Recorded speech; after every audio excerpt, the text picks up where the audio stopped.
Agora você ouve uma palavra de vida com o pastor Érico Rodolfo Bussinger.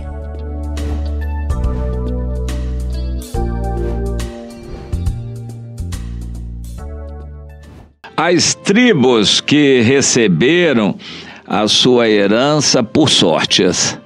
Eles não tomaram iniciativa, eles não saíram na frente, mas ficaram retardando, demorando e tiveram que ser empurrados pelo Josué. No final, ainda havia 9 tribos, 2 saíram logo na frente, mas 7 ainda nem se mexeram. Josué disse: vamos fazer o seguinte, representantes dessas tribos, 3 de cada tribo, vão percorrer toda a terra, fazer um gráfico da terra, dividir em 7 partes, nós vamos sortear e vocês vão ser empurrados daqui para a herança que vocês têm.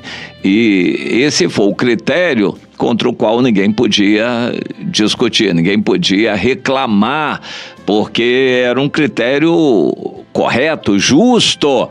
Para começar, a terra está aí, tem que ser consolidada a posse da terra. Eu me lembro que quando comprei o sítio lá em Friburgo, a visão que Deus tinha me dado, foi um milagre comprar, foi um milagre que consegui me estabelecer lá.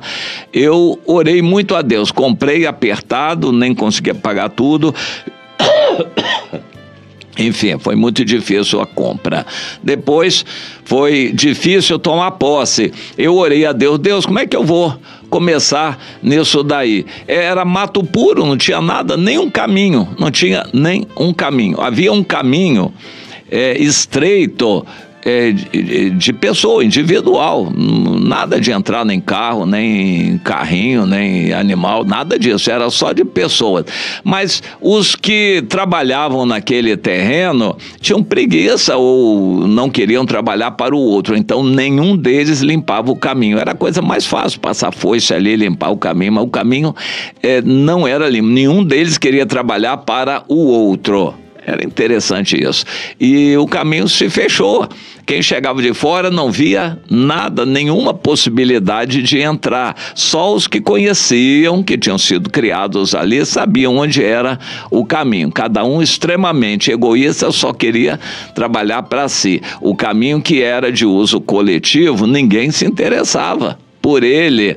E assim, eu olhei aquele mato, era só mato, eu não tinha nem como entrar. Senhor, como eu vou tomar posse disso aqui? Senhor, eu nem sei como começar.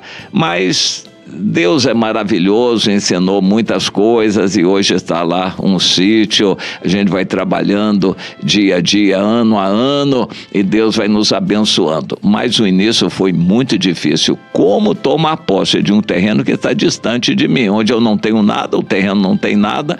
Como eu vou tomar posse de um terreno que está longe de mim? E foi assim uma epopeia. Realmente eu agradeço muito a Deus tudo que Ele fez, as experiências pelas quais eu passei.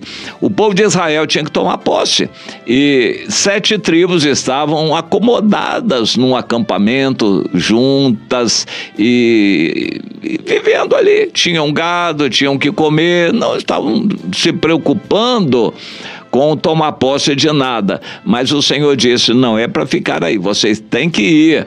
E empurraram, literalmente empurraram aquelas 7 tribos, fizeram um gráfico, sortearam a sua tribo Benjamim aqui, a sua tribo Efraim lá, a sua tribo Manassés, a sua tribo Azer, a sua tribo Issacar, a sua tribo Naftali, a sua tribo Zebulon é aqui, e vocês vão para lá. E foram empurrados. A maior parte dessas tribos manifestou uma indolência espiritual muito grande.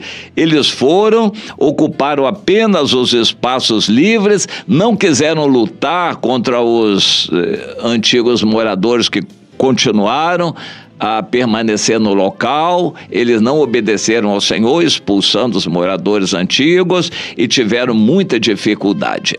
Bom, eu quero focalizar isso. As 2,5 tribos que saíram na frente, Ruben, Gad, metade de Manassés, no mínimo conseguiram publicidade, eles conseguiram riquezas, eles conseguiram melhor terreno, porque saíram na frente.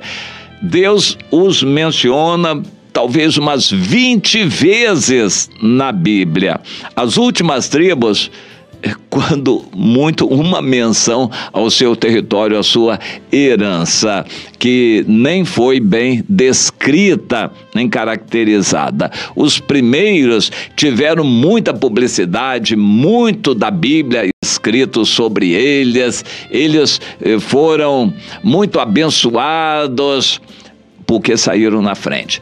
Logo a seguir foi Judá, através do Caleb, que tomou posse do seu território, acabou sendo a maior tribo em extensão territorial, e tanto que a tribo de Simeão herdou no meio de Judá.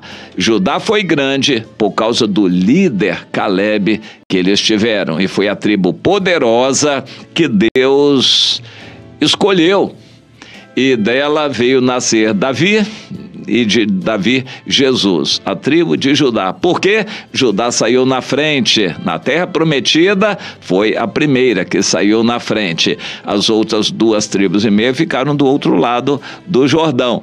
Mas dentro da terra prometida, Judá saiu na frente, por causa do Caleb, e ganhou a escolha do Senhor. Deus escolheu, não tinha escolhido ainda. O primogênito era o Ruben, que perdeu, passou a ser o José, a tribo de José foi dividida e Efraim saiu na frente, mas na verdade a bênção maior e a escolha do Senhor foi para Judá, por causa do Caleb. Bom, depois Simeão veio junto, foi por sortes que Simeão veio designada para ficar dentro de Judá. Efraim e Manassés foram os primeiros e tomaram posse, depois veio Benjamim e as outras que vieram atrás, Zebulon, Issacar, Simeão e Azer, Naphtali e Dan, que foi a última. Dan ficou com um território bem pequenininho, tanto é que eles nem se contentaram em ficar ali, tiveram medo dos cananeus, dos filisteus, e foram lá para cima, para 600 homens para conquistar uma outra cidade chamada Laís. Isso é uma história interessante no final do livro de Juízes. Bom, essas tribos remanchearam, retardaram, se acomodaram, e elas são um símbolo dos crentes acomodados de nossos dias. Deus não se agrada de quem fica assim acomodado, porque acaba retrocedendo. Deus se agrada dos que partem para frente e tomam iniciativas e perseveram caminhando pela fé. Deus se agrada desses. Afinal de contas, você é de qual tipo? Você sai na frente, quer trabalhar para o Senhor, visita, ora e evangeliza alguém, quer discipular alguém, participa de trabalho, ou você é do remancheio, daqueles que ficam para trás só esperando serem empurrados? O pastor não falou nada, ninguém na igreja me falou nada, e eu nem sabia. Você é desse tipo? Pois é, aquelas últimas tribos, e foi muito ruim o fato de elas terem demorado. O território que elas receberam não foi tão maravilhoso, não foi bem descrito, Deus não se agradou e aquilo acabou assim no enfraquecimento. Depois os inimigos vieram e foram tomando, por causa da índole daquelas pessoas, daquelas tribos. Não eram pessoas que amavam a Deus, que saíam na frente, eram pessoas que retardavam, se acomodavam, que se demoravam. Você tem sido um crente assim? Que se demora, precisa ser empurrado, precisa ser exortado? Ou você é como Caleb, a tribo de Judá, que sai na frente, que conquista, que se esforça, tem iniciativa e muita vontade de fazer as coisas para Deus? A qual grupo você pertence? Dos que saem na frente, vão e obedecem o ide de Jesus, ou daqueles que ficam e precisam ser empurrados? A qual grupo você pertence?